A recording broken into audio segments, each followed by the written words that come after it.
విచ్చేస్తున్న ప్రతి ఒక్కరికి good Friday శుభాకాంక్షలు తెలియజేస్తున్నాను. నాకు ఇచ్చిన సమయంలోనే అయిపోగొట్టడానికి నేను ప్రయత్నిస్తాను. ఓకే, యేసుక్రీస్తు ప్రభువు వారు సిలువలో పలికిన 7 మాటల కన్నా ముందు ఆయన ఒక జీవితం ఏ విధంగా ఉంది అనే దాని గురించి ఒక ఇంగ్లీష్లో ఒక పోయం ఉంది. అది చదివి నేను ప్రారంభించాలని అనుకుంటున్నాను. దాన్ని తెలుగులోనే చదువుతాను, ఎవరు భయపడాల్సిన అవసరం లేదు. ఆయన ఏ కత్తి పట్టలేదు, ప్రపంచాన్నే జయించాడు. ఏ ఆశ్రమాన్ని స్థాపించలేదు, నలుదిక్కుల ఆయనకు శిష్యులే. ఏ పుస్తకము ఆయన గురించి వ్రాసుకోలేదు, ప్రతి గ్రంథాలయంలో ఆయన్ను గురించిన పుస్తకాలు. ఏ వైద్య విద్య అభ్యసించలేదు, ఏ రోగాన్ని వదిలిపెట్టలేదు, ఏ జ్యోతిష్య శాస్త్రము పఠించలేదు, భవిష్యత్ అంతా వల్లెవేశాడు. ఏ ఇంద్రజలాన్ని నేర్వలేదు, నీటిని ద్రాక్షరసంగా మార్చేశాడు. ఏ మాంత్రిక విద్య అభ్యసించలేదు, చచ్చిన వారిని లేపాడు. ఏ మానసిక తత్వశాస్త్రం అధ్యయనం చేయలేదు, ఎదుటి మనిషిలోని భావాన్ని అలవోకగా విశ్లేషించాడు. ఏ న్యాయశాస్త్రము చదవలేదు, పతితను నడి బజారులో గెలిపించాడు. ఏ భౌతిక సూత్రాలను బోధించడం లేదు, నీటి కెరటాలపై నడిచాడు. ఏ చరిత్ర పురావస్తు శాస్త్రాలు అధ్యయనం చేయలేదు, తన పూర్వీకుల అంతను సుపరిచితం అన్నాడు. ఏ భాషా పాండిత్యము వంట పట్టించుకోలేదు, ఆయన వాగ్దాటి ఉద్దండులే దద్దమ్మలే. వడ్రంగి పని చేసుకుంటూనే మహారాజుని అన్నాడు. ఏ జాలరు వృత్తి అభ్యసించలేదు, జాలరులకే చేపలు పట్టడం నేర్పించాడు. ఏ పరిశ్రమను స్థాపించలేదు, వేల మందిని పోషించాడు. ఏ విప్లవ పోరాటాలు చేయలేదు, బుర్జువాల నైజాన్నే మార్చేశాడు. అగ్రవర్ణయుడుగా పుట్టి నా అంటరాని వారితో అంతవరకు స్నేహం చేశాడు. ఏ స్వాతంత్ర్య పోరాటాలు చేయలేదు, సంపూర్ణ సంపాదించి పెట్టాడు. కొయ్య ముక్కలను మాత్రమే కాదు, శరీర భాగాలను కూడా అతికించాడు. ఏ సైనిక కవాతు అభ్యసించలేదు, 72,000 మందిని శాసించగలనున్నాడు. పాపులతో జీవితాంతం స్నేహం చేశాడు, తనలో పాపం చూపమని సవాలు చేశాడు. జగద్గురువునన్నాడు, అయినా శిష్యుల పాదాలు కడిగాడు. చరిత్ర సృష్టించాలని ఏనాడూ ప్రయత్నించలేదు, అయినా చరిత్రను విభజించాడు. అమ్ముకుంటాడని ముందే తెలిసిన ప్రాణం కన్నా మిన్నగా స్నేహితుని ప్రేమించాడు. ముద్దాయిగా బోనులో నిలబడి న్యాయమూర్తినే వణికించాడు. నిర్దోషి అని తీర్పు పొందినా అన్యాయంగా చంపేయబడ్డాడు. తలవాల్చుకోవడానికి స్థలం లేకపోయినా ధనవంతుని సమాధిలో ఉంచబడ్డాడు. బ్రతుకున్న వాళ్ళందరికీ బహుమానంగా ఖాళీ సమాధిని చూపించాడు. యేసుక్రీస్తు శిలువలో పలకడానికన్నా ముందు ఆయన యొక్క జీవితాన్ని మొత్తం ఈ యొక్క పోయంలో, ఈ యొక్క స్టోరీలో ఆయన రాసి పెట్టాడు. ఇది నాకు చాలా బాగా అనిపించింది. అందుకే నేను మీరుతో చదవాలని నేను ఆశించి ఉన్నాను.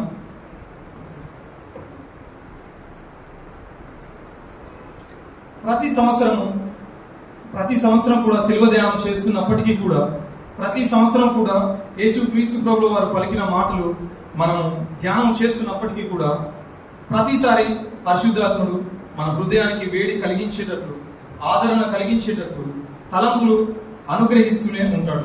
అవే మాటలు, అవే సంఘటనలు. కానీ ఆ అనుభూతి ఈరోజు మనకు అటువంటి అనుభవం ఈరోజు మీకు కూడా ఉండాలని, ఈరోజు అటువంటి అనుభవం మనకు కూడా అనుభూతిలోనికి మనం నడిపించబడాలని ఆ పరిశుద్ధాత్మను నేను వేడుకొంటున్నాను. అయితే యేసుక్రీస్తు ప్రభువు వారు బోధ చేసి ఆయన యొక్క మాటలు, ఆయన యొక్క చాలా పవిత్రమైనవి, ప్రాముఖ్యమైనవి, ప్రఖ్యాతిగాంచినవి అయినప్పటికీ అంతకంటే ముఖ్యంగా సిలువలో పలికినటువంటి 7 మాటలు చాలా విలువైనవి. ఎందుకంటే ఆయన చివరిగా పలికినాడు. మానవ జీవితంలో, ఆయన మానవ జన్మంలో ఆయన చివరి మాటలుగా ఉంటున్నాయి. అయితే ఒకసారి థామస్ ఆల్వా ఎడిసన్ ఆయన చివరి మాటలు ఏ విధంగా ఉంటున్నాయంటే, ఆయన కోమాలో ఉన్నాడు. కోమాలో నుంచి బయటకు వెళ్ళి ఇలా కిటికీలోంచి చూసి అక్కడ చాలా అందంగా ఉంది అని చెప్పి కొద్ది నిమిషాలకే చనిపోయాడు. అలెగ్జాండర్ ది గ్రేట్, ప్రపంచాన్ని జయించిన వ్యక్తి, ఈయన ఏమంటున్నాడంటే, అయ్యా నీ తర్వాత రాజును ఎవరు చేస్తావంటే ఆయన మాట అంటున్నాడు, అందరికంటే శక్తివంతున్నే నేను, నా తర్వాత వచ్చే వారిని నేను చేస్తానంటాడు. అయితే ఆయన తర్వాతకి ఆ మాట చెప్పి మరణించాడు. ఇంకా మ్యారీ ఆంటోనియట్ అనే వ్యక్తి, ఈమె ఫ్రాన్స్ యొక్క ఆమె మహారాణి, చివరి మహారాణి. ఫ్రెంచ్ విప్లవం తర్వాత ఈమె రాజద్రోహం కింద ఉరిశిక్ష వేయబడింది. అయితే ఆ ఉరికమ్మం దగ్గరికి తీసుకెళ్తున్నప్పుడు సైనికులు పట్టుకొని వెళ్తుంటే సైనికుల కాలు చూడక తొక్కుతుంది. ఆమె అంటది ఆ మాట, సైనికుని పట్టుకుని మాట్లాడారు, సారీ సార్, నన్ను క్షమించండి అని చెప్పి కొద్ది నిమిషాల్లో మరణించింది. యేసుక్రీస్తు ప్రభువు వారు కూడా ఆయన జీవితం అంతా మాటలు వేరు, ఆయన జీవిత ప్రసంగం అంతా వేరు, కానీ ఆయన చివరి దినాల్లో, ఆయన చివరి గడియల్లో చాలా ప్రాముఖ్యమైనవి. కొంతమంది చివరి మాటలను రికార్డ్ చేస్తారు, కొంతమంది చివరి మాటలను వీడియో తీస్తారు, కొంతమంది చివరి మాటలను ఫ్రేమ్ చేసి ఇంట్లో పెట్టించుకుంటారు, కొంతమంది చివరి మాటలను చాలా బుక్ లో కూడా మంచిగా రాసి పెట్టుకుంటారు. అంటే చివరి మాటలు చాలా ప్రాముఖ్యమైనవి అనడానికి నేను మీకు ఇదంతా తెలియజేస్తున్నాను. యేసుక్రీస్తు మానవ జన్మలో మాట్లాడిన ఆ 7 మాటలే చాలా ప్రాముఖ్యమైనవి. ఆ 7 కూడా చాలా విలువైనవి, చాలా అర్థవంతమైనవి, చాలా శ్రేష్టమైనవి అని నేను మీకు తెలియజేస్తున్నాను. వాటిలో మొదటిగా ఇప్పుడు చదువుకుని ఉన్నాం లూకా సువార్త 23వ అధ్యాయం, లూకా సువార్త 23వ అధ్యాయం 34వ వచనం. యేసు, తండ్రి, వీరేమి చేయుచున్నారో వీరు ఎరుగరు గనుక వీరిని క్షమించుమని చెప్పారు. వారు ఆయన వస్త్రములు పంచుకున్నటకై చీట్లు వేసి. విషయంలో నేను 4 విషయాలు చెప్పి నేను త్వరగా ముగించాలని ఆశపడుతున్నాను. అయితే ఇక్కడ చూస్తే యేసుక్రీస్తు ప్రభువు వారు ఆయన సిలువ వేశాడు. సిలువ వేసినప్పుడు ఎట్లా ఉన్నదంటే పరిస్థితి, పైన ఎండ, కింద బండ, మంట అగడి, ఆయనకు దాహం లేదు. 150 కిలోల సిలువను మోపిస్తూ దగ్గర 2 కిలోమీటర్ల వరకు ఆయనని నడిపించారు. ఆయన ఒళ్ళంతా రక్తం కారుతున్నది, ఆయనకు పిడిగుద్దులు గుద్దారు, ఆయనను మీద తూ అని కూశారు, అపహాసం చేశారు. ఇదంతా చేసినప్పుడు ఆయన ఎంత కోపం ఉండాలి. కానీ ఆయన పలుకుతున్న మాట ఏంటో తెలుసా? తండ్రి, మీరు ఏం చేస్తున్నారో వీళ్ళకి తెలియదు, వీరిని క్షమించు అని చెప్తున్నాడు. మత్తయి సువార్త 5వ అధ్యాయం 43వ వచనం. మత్తయి సువార్త 5వ అధ్యాయం 43, 44. నీ పొరుగు వారిని ప్రేమించి నీ శత్రువును దేశించుమని చెప్పబడిన మాట మీరు విన్నారు కదా. నేను మీతో చెప్పున్నదేమనగా, పరలోకమందున మీ తండ్రికి కుమారులై ఉండునట్లు మీ శత్రువులను ప్రేమించుడి, మిమ్మల్ని హింసించు వారి కొరకు ప్రార్థన చేయుడి. దేవుడు యేసుక్రీస్తు ప్రభువు వారు చెప్తున్నాడు, ఆయన శత్రువుల్ని క్షమించమని ఆయన బోధించాడు. ఆయన నీ పొరుగు వారిని మాత్రమే కాదు, నీ శత్రువుల్ని ఏం చేయాలంట? క్షమించాలి. అప్పుడప్పుడు అడుగుతాను, అందరూ ఇటు వినాలి. ఏం చేయాలి? క్షమించాలి. ఎట్లాంటి సమయంలో క్షమించాడు యేసుక్రీస్తు ప్రభువు? ఆయనను చీ అన్నారు, తూ అన్నారు, ఆయన 39 దెబ్బలు కొట్టి ఆయన ఒళ్ళంతా చీల్చబడింది, ఆయన వీపంతా దున్నబడింది, ఆయన వ్యసనక్రాంతుడిగా చేయబడ్డాడు. అయినప్పటికీ కూడా, తండ్రి, వీరేమి చేస్తున్నారో వీరు ఎరగరు, వీరిని క్షమించండి. మనల్ని కూడా ఎన్నో ఇబ్బందులు పెట్టేవాళ్ళు ఉంటారు, మనల్ని నష్టపరిచేవారు ఉండొచ్చు, మనల్ని ఇరుకులో పెట్టేవాళ్ళు ఉండొచ్చు, మనల్ని ఆటంకపరిచేవారు ఉండొచ్చు, మనల్ని గాయపరిచేవారు ఉండొచ్చు. మరి మనం క్షమిస్తున్నామా? తండ్రి అయితే ఆ యొక్క ఎండలో పైన సిలువలో 3 మేకుల మధ్య వేలాడుతూ కూడా ఆయన అంటున్నాడు, తండ్రి, మీరు ఏం చేస్తున్నారు అయ్యా, వీళ్ళకైతే తెలియదు కానీ వీరిని క్షమించండి. మొదటిగా ఆయన చేసిన బోధకు మాదిరిగా ఉన్నాడు. ఎటువంటి సమయంలో, కష్ట సమయంలో కూడా ఆయన చేసిన బోధకు మాదిరిగా ఉన్నాడు. ఆయన ఇంకో దగ్గర చూస్తే పక్షవాయువు కలిగిన వ్యక్తిని ఆయన దగ్గర తీసుకొచ్చినప్పుడు నీ పాపములు క్షమింపబడి ఉన్నామని చెప్తాడు. ఇంకొక దగ్గర చూస్తే ఆమె వ్యభిచారం చేయబడ్డది, వ్యభిచారంలో పట్టబడింది, ఆమెను నడి బజార్లో నిలబెట్టి ఆమెకు తీర్పు తీరుస్తూ ఉంటే ఆయన ఒక్కడే అర్హుడు ఆమెకు తీర్పు తీర్చని.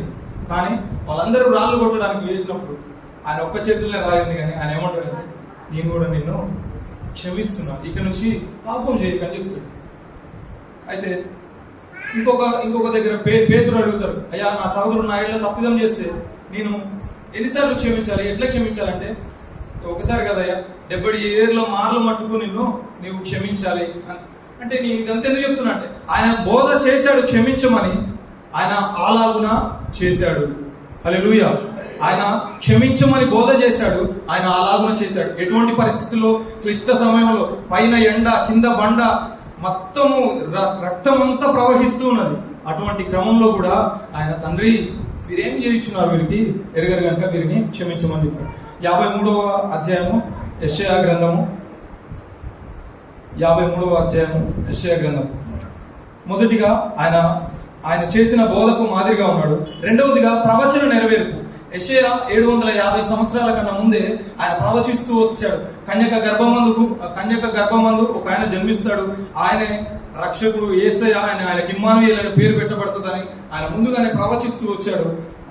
అదే విధంగా ఆయన కుంటి వారికి కాళ్ళనిస్తాడు, గుడ్డివారిని ఆయన చూపునిస్తాడని ఇవన్నీ చెప్తూ వచ్చాడు. ఇంకా ఆయన సిలువలో మరణించారు, ఆయన సర్వమానవాళి పాపాన్ని ఆయన తుడిచివేస్తాడని ఈ విధంగా ప్రవచిస్తూ వచ్చాడు. ఆయన వ్యసనాక్రాంతుడిగా, వ్యాధిని అనుభవించేవాడిగా, మనుషులను చూడనొల్లని వాడిగా, తృణీకరించేవాడిగా, ఇంకా ఆయన మనందరి పాపములను, మనందరి అతిక్రమములను చేత ఆయన గాయపరచబడిన వ్యక్తిగా ఆయన ఈ విధంగా ఉంటూ కూడా ఆయన ఏ ఒక్క నోరు తెరవలేదు. నన్ను ఎందుకు కొడుతున్నావు, నేను ఏ తప్పు చేశానని కూడా ఆయన నోరు కూడా తెరవలేదు. ఆయన తృణీకరించబడ్డాడు. ఇదంతా ఒక ప్రవచన నెరవేర్పుగా జరిగింది. ఆయన సిలువలో ఆయన ఒక కొత్త తొలిచూలి సమాధిలో ఆయన పాతి పెట్టడం కూడా అది కూడా ప్రవచనాత్మకంగానే జరిగింది.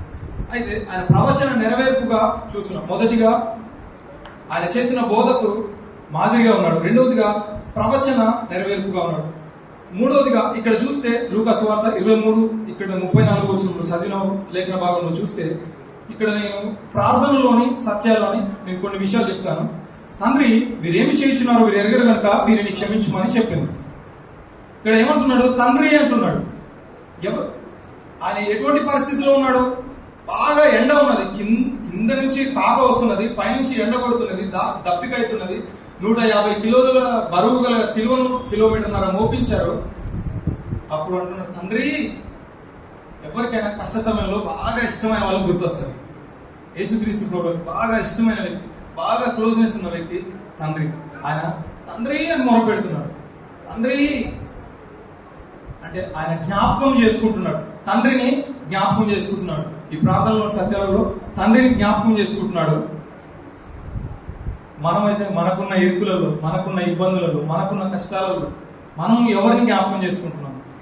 ఆయనైతే అటువంటి సమయంలో కూడా తండ్రి అని మొరపెడుతున్నాడు, తండ్రి అని ఆయనను జ్ఞాపకం చేసుకుంటున్నాడు. ఇంకా ఇక్కడ చూస్తే వీరేమి చేయుచున్నారో వీరు ఎరుగరు గనుక వీరిని క్షమించమని చెప్పాను. రెండవదిగా క్షమించమని ఆయన బ్రతిమలాడుతున్నాడు. విజ్ఞాపన, మొదటిగా జ్ఞాపకం అయితే రెండవదిగా విజ్ఞాపన. ఈయన విజ్ఞాపన చేస్తున్నాడు. ఏంటంటే విజ్ఞాపన ఏంది? అయ్యా వాళ్ళకి తెలియదయ్యా. ఎటువంటి మాటలతో కాదు, ఉచ్చరింప శక్యం కానీ మూలుగులతో ఆయన ఏం చేస్తున్నాడు? తండ్రి వాళ్ళకి తెలియదు, వాళ్ళని క్షమించు. అయ్యో వాళ్ళకేం తెలియదు, వాళ్ళు తిరిగి వారం కూడా కాలేదు, నన్ను పొగిడారు, నన్ను స్తుతించారు, నాకు పరదలు పరిచారు, నన్ను హోసన్నా జయము దావీదు కుమారునికి జయం అంటూనే వచ్చారు. తిరిగి వారం కాకముందు ఇది అప్పగించారు. అయ్యా వారికైతే తెలియదు కానీ వారిని క్షమించు అంటూ ఆయన విజ్ఞాపన చేస్తున్నాడు. ఇంకా మూడవదిగా చూస్తే వీరేమి చేయుచున్నారో వీరు ఎరగరు కనుక వీరిని క్షమించు. వీరేమి చేయుచున్నారో వీరు ఎరగరు, అయ్యా వాళ్ళకి తెలియదని ఆయన వాదన చేస్తున్నాడు. మొదటిగా జ్ఞాపకం అయితే, రెండవదిగా విజ్ఞాపన అయితే, మూడవదిగా వాదన చేస్తున్నాడు. తండ్రితో వాదన చేస్తున్నాడు. ఏమని? అయ్యా ప్లీజ్, నేను డిబేట్ అన్నమాట, తండ్రితో డిబేట్ చేస్తున్నాడు. ఆ శిలువ మీద, ఆ 3 మేకుల మీద నిల్చొని అక్కడ ఉండి కూడా ఆయన విజ్ఞాపన చేస్తున్నాడు ఆ ప్రజల కోసం. ఆయనను పిడిగుద్దులు గుద్దిన వాళ్ళే, ఆయన మీద ఉమ్మి వేసిన వాళ్ళే, ఆయనను తృణీకరించిన వాళ్ళే, ఆయన మాత్రం ఏ పాపం లేదు. కానీ మన కోసం ఆయన విజ్ఞాపన చేస్తూ, ఆయన వాదన చేస్తూ ఉన్నాడు. మొదటిగా ఏంటిది? ఆయన చేసిన బోధకు మాదిరిగా ఉన్నాడు. రెండవదిగా ప్రవచన నెరవేర్పు, మూడవదిగా ప్రార్థన సత్యాలలో ఆయన జ్ఞాపకం, విజ్ఞాపన, వాదన. చివరిగా నేను ముగించి దైవ సేవకునికి అప్పగించాలని ఆశపడుతున్నాను. నీవు క్షమించుటకు మనస్సు కలిగి ఉన్నావా? నీవు క్షమించుటకు మనసు కలిగి ఉన్నావా? మత్తయి సువార్త 6వ అధ్యాయము, మత్తయి సువార్త 6వ అధ్యాయము 14వ వచనం. మనుషుల అపరాధములను మీరు క్షమించిన ఎడల మీ పరలోకపు తండ్రియు మీ అపరాధములను క్షమించు. చూడండి, వినాలి. ఏంటంట? మనుషుల అపరాధములను మీరు క్షమించిన ఎడల మీ పరలోకపు తండ్రి కూడా మీ పాపాలు క్షమిస్తారు. నేను సింపుల్ గా చెప్తున్నా, నీవు క్షమిస్తే క్షమించబడతావు, లేకపోతే లేదు. అంతే. సింపుల్ గా ఒకటే వన్ వర్డ్ లో నీవు క్షమిస్తే క్షమించబడతావు, లేకపోతే లేదు. ఆయన అయితే ఆయన ఎట్లా ఉన్నాడు? ఆయన రక్తం కారుతున్నప్పటికీ, ఆయన కొండ మీద ఉన్నప్పటికీ, ఆయన శిలువ 3 మేకుల మధ్య వేలాడుతున్నప్పటికీ కూడా ఆయన తండ్రి వీళ్ళకి ఏం తెలియదు నాయన, వీళ్ళని క్షమించు, వీళ్ళని క్షమించు. మనోళ్ళు ఎట్లా క్షమిస్తారంటే, యేసు పడిన బాధలు మనం పడం, యేసయ్య పడిన హింసలు మనం పడం, యేసయ్య పడిన ఆయన గాయములు మనము పడం. కానీ మన శత్రువులు మనల్ని కొట్టరు, మన శత్రువులు మనల్ని హింసించరు, మన శత్రువులు మనల్ని అపహాసం చేయరు, మన శత్రువులు మనల్ని ఆయనకు వేసినట్టు సిలువ వేయరు. అయినప్పటికీ కూడా ఈ మాట చెప్తున్నప్పుడు మనల్ని కాకపోతే ఏదో ఒక మాట అంటారు, ఏమని ఉన్నది లేదో చెప్తుండొచ్చు మన శత్రువులు, ఇక్కడిది అక్కడ, అక్కడిది ఇక్కడ. ఈ మాట చెప్తున్నప్పుడు మీ శత్రువులు ఎవరో మీ మనసులోకి వచ్చి ఉంటారు అనుకుంటాను. ఈ మాట చెప్తున్నప్పుడు మీరు ఎవరైతే క్షమించలేరో వాళ్ళు మీ కళ్ళ ముందే తిరుగుతున్నారు అనుకుంటారు. అలాగే అందరికి మైండ్లో నాకు వీడొకటి ఉంది, ఇప్పుడే క్షమిద్దాం దేవా. మీరైతే ఆ యొక్క సిలువలో ఆ యొక్క రక్తం గారుతున్నప్పటికీ కూడా ఆ యొక్క కొండ మీద దేవా మీరు వారిని క్షమించారు, అటు రీతిగా నేను క్షమిస్తానని ఒక తీర్మానంతో ఇక్కడ నుంచి ముందుకెళ్తాను. ఒకవేళ క్షమించకుండా ఇప్పటికీ కూడా నీవు క్షమించకుండా ఉంటే నీవు కూడా క్షమించబడు. ఒకవేళ క్షమించకుండా ఉండి ఇంకా ఆయన సిలువ వేస్తున్నావేమో, ఇప్పటికీ సిలువ వేస్తున్నావేమో ఆయన ఇంకా. ఆనాటి యూదులే నిన్ను జంపీరనుకొంటి, కాదు కాదయ్యయ్యో నా పాపమునకే సిలువలో బలి అయినా దేవుని గొర్రెపిల్ల.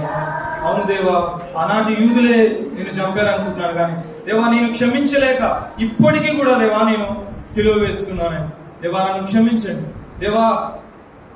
నా తండ్రి నీ వలే తండ్రి నేను క్షమించడానికి సహాయం దయచేయండి. స్టెఫెన్ కూడా సిలువ వేసినప్పుడు స్టెఫెన్ ఒక మాట అంటాడు, తండ్రి ఈ పాపము ఈ నేరస్థాపన వాళ్ళ మీద మోపకమంటాడు. అన్యాయంగా ఆయన రాళ్లతో కొట్టి చంపి వేసినప్పుడు ఆయన మాట పలుకుతున్నాడు. మరి నీకు నాకు సాధ్యం కాదా? చిన్న మాటకే క్షమించలేకుంటున్నాను. రాళ్లతో కొట్టిన వాళ్ళే క్షమిస్తున్నారు, సిలువపై వేలాడుతూ కూడా క్షమించడానికి సిద్ధంగా ఉన్నారు. నీవెందుకు క్షమించలేకపోతున్నావు? దేవుడి మధ్యాహ్న కాల సమయంలో మనతో మాట్లాడుతున్నాడు. అందరు కళ్ళు మూసుకున్నట్లయితే చిన్న ప్రార్థన చేసుకున్నాం. దేవా నన్ను క్షమించండి దేవా. యేసయ్య వలె అది స్టెఫెన్ వలె దేవా నన్ను క్షమించడానికి సహాయం చేయండి దేవా. నన్ను ఎన్నో ఇబ్బందులు పెట్టారు తండ్రి, నన్ను ఎన్నో నష్టాల పాలు చేశారు. అయినప్పటికీ దేవా దేవా నేను ఈ సమయంలో క్షమిస్తున్నాను తండ్రి.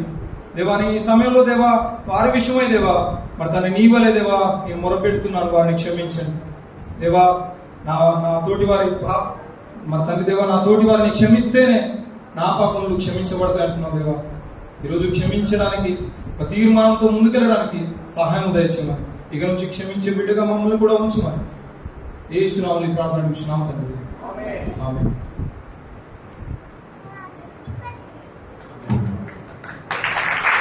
చెప్పండి.